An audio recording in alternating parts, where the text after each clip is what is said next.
पूरी तैयारी के साथ कमर कसकर हम जंगल में उतर पड़े।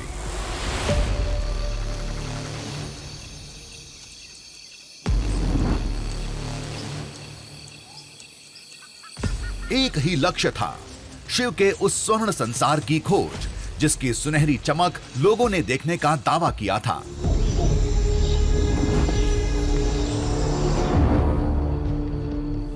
वैसे अंबोली का ये जंगल अपनी अद्भुत और अलौकिक बातों के लिए मशहूर रहा है। ईरान के एक यात्री ने अपनी किताब में इस इलाके का जिक्र किया था। वजह चौंकाने वाली थी।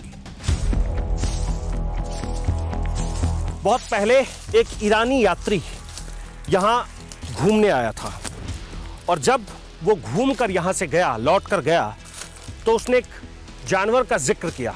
उस जानवर का नाम शरण बताया और उस जानवर को लेकर जो कुछ भी उस ईरानी यात्री ने लिखा, वो लिखा कि वो ऐसा जानवर है जो 4 पैरों वाला है और उसकी पीठ पर भी 4 अलग से पैर हैं।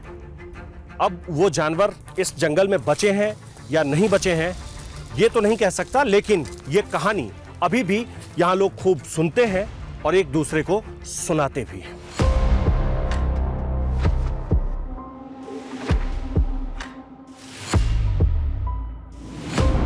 उस कहानी के मुताबिक वो जानवर कुछ ऐसा था जिसका जिक्र किताब-उल हिंद में किया गया है, जिसे 11वीं सदी में भारत आए ईरानी यात्री अल बिरूनी ने लिखी थी।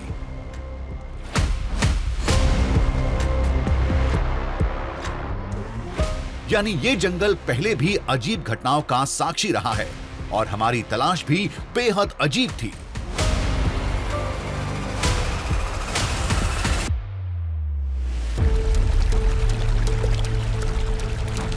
सामने हिरण्यकेशी नदी थी। इसी नदी की धारा हमें मंजिल का रास्ता दिखाएगी और इसी नदी के किनारे जंगल की शिव कथा के साक्ष्य भी मिलने वाले थे।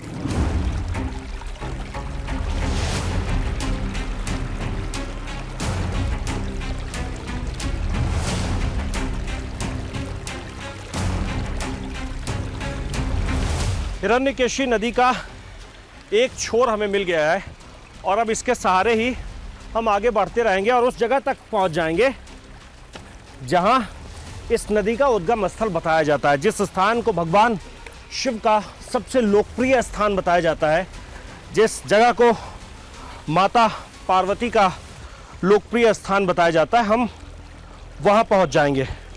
और इस इलाके में हिरण्यकेशी नदी, हिरण्यकेशी मंदिर, भगवान शिव, माता पार्वती, भगवान गणेश, इन सब को लेकर जितनी भी कहानियां हैं, उन सभी कहानियों का सबसे बड़ा सेंटर उसी स्थान को बताया जाता है। और उस स्थान तक पहुंचने के लिए सबसे अच्छा तरीका है इस नदी के किनारे किनारे चलते रहना।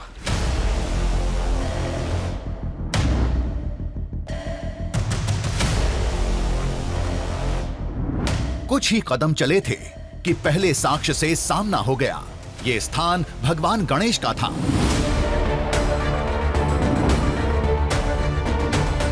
ये उसी शिव संसार का एक हिस्सा था जिसकी हमें खोज थी।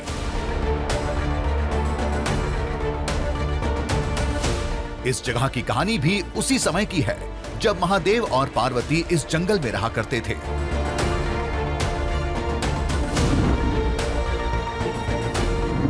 एक बार बाल गणेश को कुछ नाग कन्याएं अपने साथ पाताल लोक ले गईं। वहां नागराज वासुकी से गणेश जी को उचित सम्मान नहीं मिला। इससे नाराज गणेश जी ने वासुकी से उसका मुकुट छीनकर खुद धारण कर लिया। तब वासुकी के बड़े भाई शेषनाग ने गणेश जी का गुस्सा शांत करने के लिए उन्हें पाताल लोक का राजा घोषित कर दिया था।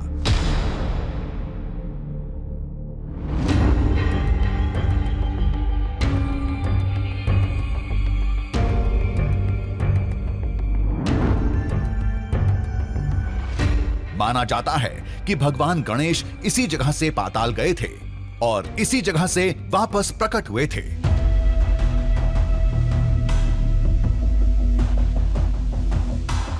शिलाओं पर उभरी बाल गणेश की मुखाकृति को इसका साक्ष्य माना जाता है।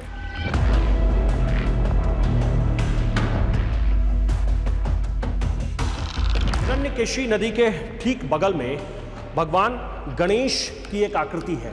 शंभु गणेश के नाम से लोग जानते हैं। कहते हैं कि ये जो बड़ा सा पत्थर आप देख रहे हैं, इस पत्थर में भगवान गणेश खुद प्रकट हुए।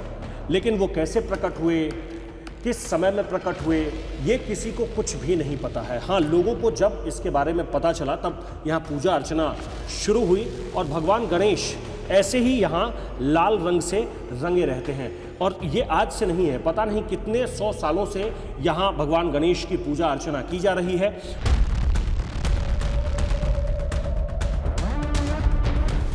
चट्टान में गणेश जी की आकृति साफ दिख रही थी। इस मुख को कुदरत ने तराशा था, इसलिए इस जगह को भगवान शिव के स्वर्ण संसार का एक साक्ष्य माना जाता है।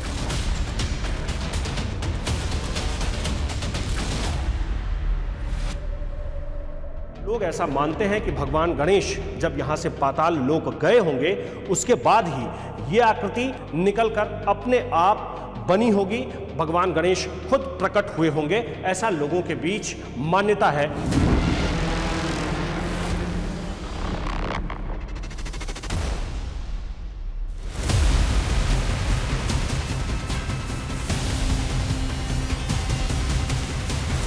दावा था भगवान शिव की स्वर्ण नगरी के अंश का।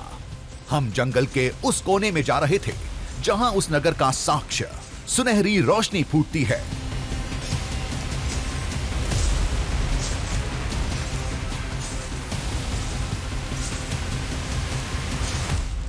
बाल गणेश की प्राकृतिक आकृति दावे को बल जरूर देती है, लेकिन इससे कुछ साबित नहीं होता। लेकिन एक ऐतिहासिक तथ्य है जो इस बात को साबित करता है कि कोंकण की धरती कभी सोना उगला करती थी।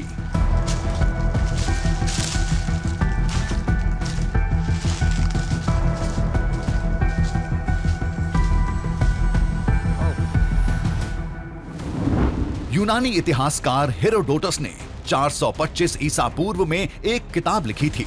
नाम था हिस्ट्रीज, जो पश्चिम एशिया के लिए बहुत ही अहम दस्तावेज मानी जाती है। इसमें एक संदर्भ भारत के कोंकण इलाके का भी है, जिसमें यह बताया गया है कि कोंकण में कभी जमीन से सोना खोद कर निकालने वाली चींटियां पाई जाती थी। ऐसा बताया गया कि वो जो चींटियां थी वो जंगल के इसी हिस्से में पहले मिलती थी और वो सोना खोद कर निकाल लेती थी। हालांकि पिछले कुछ सालों में ऐसी किसी चींटियों का जिक्र ना तो गांव के लोगों के बीच पहुंचा है, ना ही गांव के लोगों के पास इसकी कहानी है। लेकिन इतिहास में जो कुछ भी लिखा गया है इस स्थान को लेकर, इस जगह को लेकर, गांव के लोग उसका जिक्र जरूर करते हैं, उसके बारे में जरूर बताते हैं।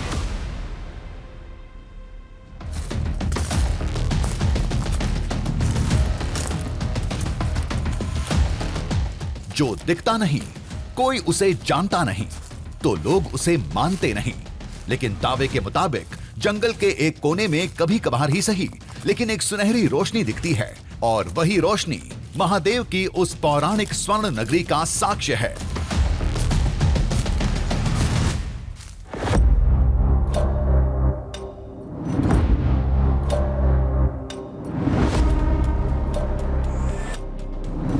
मंजिल की राह में अगला पड़ाव था वो शिवधाम, जो इस दावे का सबसे अहम साक्ष्य माना जाता है।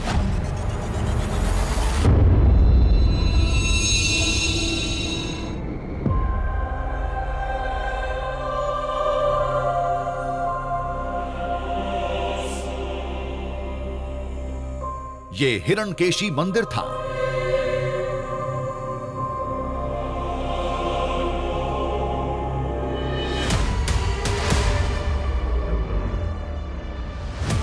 मान्यता के मुताबिक यही वो जगह थी जहां महादेव और पार्वती जी का आम इंसान के रूप में विवाह हुआ था।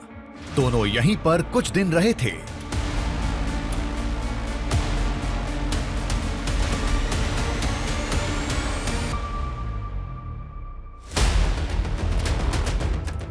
सामने एक कुंड था, कुंड में एक कुआं था।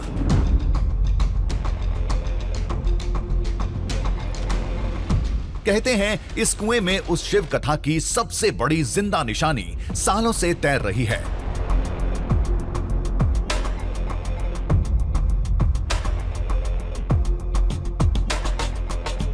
शंकर पार्वती यहाँ आए थे हाँ तो उनके सोनेरी बाल थे, वो बाल इधर से गिर गया वो बाल इस कुंड में।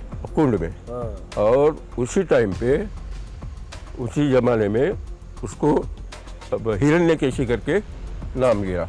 इसका नाम तब से हिरण्यकेशी। हिरण्यकेशी।